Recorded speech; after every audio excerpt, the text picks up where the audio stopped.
Alors j'ai découvert une petite pépite, Serge Mazet, qui est un artiste peintre. Nous allons le rencontrer chez Arrière-Cour, donc qui est une boutique d'upcycling. Et vous pouvez remarquer la fresque murale que nous avons ici a été faite justement par Serge Mazet. Allez, go, on y va, on va lui dire bonjour et il va nous expliquer son parcours. Donc Serge, j'ai découvert ce livre qui en fait parle de tous vos styles. On voit bien vos différentes façons de peindre, vos différents univers. Moi, j'aimerais que vous m'expliquiez comment vous en êtes arrivé là. Vous avez fait une école spécifique? Donc oui, j'ai fait donc à 14 ans, là j'ai fait une école à Lyon, ça s'appelle La Martinière, et c'était une des premières classes qui dirigeait vers les arts graphiques et le dessin publicitaire. Par contre, expliquez-moi, parce que vous avez plein d'univers très différents. On voit qu'on va passer, alors je ne sais pas si on peut le voir à la caméra, mais on voit que vous peignez des animaux, à un moment vous peignez oui. des personnages, après on passe sur de l'automobile. À la fin, c'est des trucs beaucoup plus loufoques qu'on va découvrir tout à l'heure et sur lesquels vous êtes en train de travailler. Comment vous déterminez ces univers? C'est en fonction de quoi? Bah, disons que là, c'est un parcours, on va dire, sur une trentaine d'années. Donc j'ai évolué et j'ai eu des périodes où j'ai préféré faire de la peinture figurative en peinture à l'huile, avec beaucoup d'épaisseur. Et puis, puis d'autres choses, quoi. C'est vraiment un petit peu suivant mon état d'esprit, quoi. Suivant vos humeurs. Et puis, je pense que les artistes, ils sont catalogués dans une certaine forme, ils sont reconnus pour un style, et je pense qu'on peut faire plein d'autres choses. Et à mon avis, j'essaye de pas me cantonner dans une seule direction. Okay. Faire des choses assez différentes. C'est vrai que ça se voit. Alors, donc, en fonction aussi de vos humeurs, mais en fait, vous n'avez jamais vraiment une humeur triste, parce qu'il n'y a rien de triste dans vos dessins. Tout est assez coloré, sympa. Bon, là, peut-être un peu plus torturé. Bah, il y a des choses qui sont un petit peu torturées, mais non, c'est pas.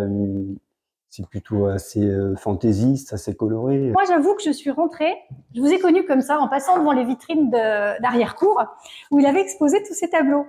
Alors ça, franchement, moi, ça m'épate, je trouve ça trop génial, il y a un relief, et justement, vous êtes en train de travailler dessus.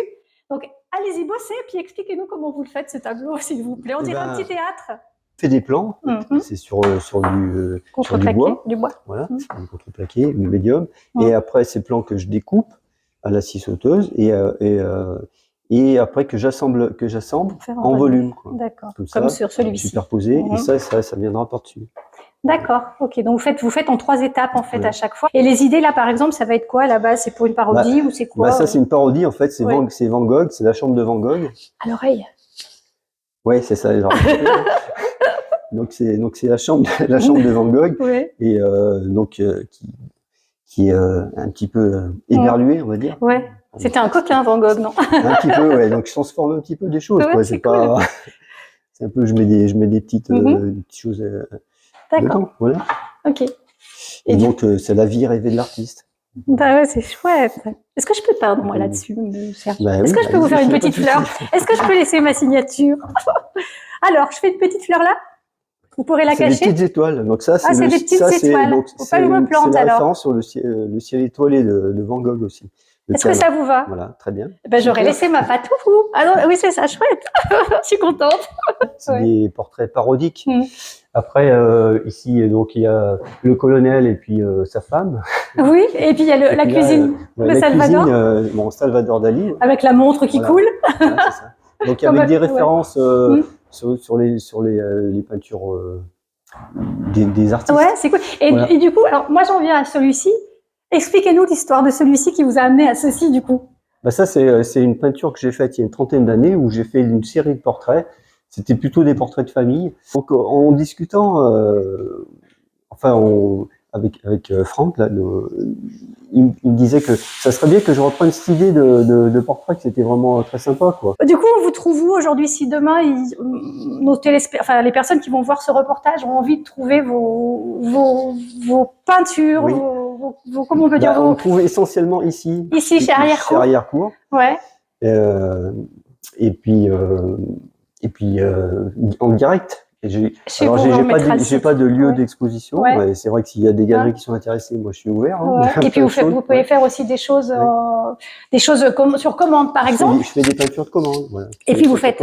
et des collaborations avec des designers et d'autres artistes. Comme donc ce chien, là, qui a été fait par Frank Stendhal et qui est en fait est fabriqué à partir d'un extincteur qui a été transformé, soudé. Et moi, j'ai eu l'idée d'amener une touche, on va dire, artistique dessus. Vous faites d'autres choses autrement comme ça, si ce n'est ce genre de produit? Alors, les peintures murales, on en a parlé.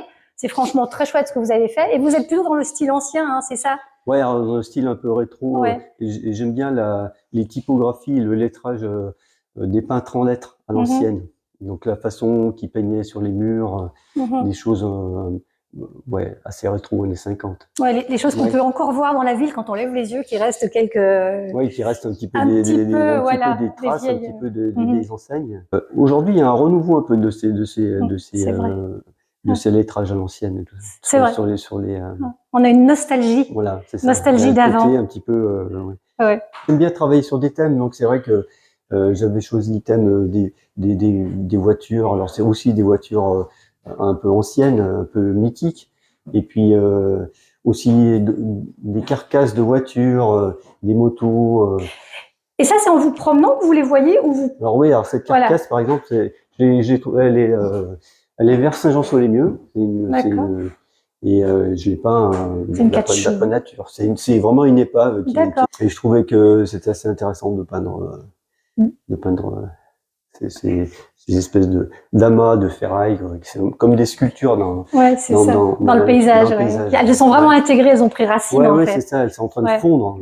Et bien donc là, on finit par votre série de portraits. Alors là, en l'occurrence, on n'en a qu'un, Simone Veil, mais c'est le meilleur. On va finir avec un clin d'œil aux femmes, non?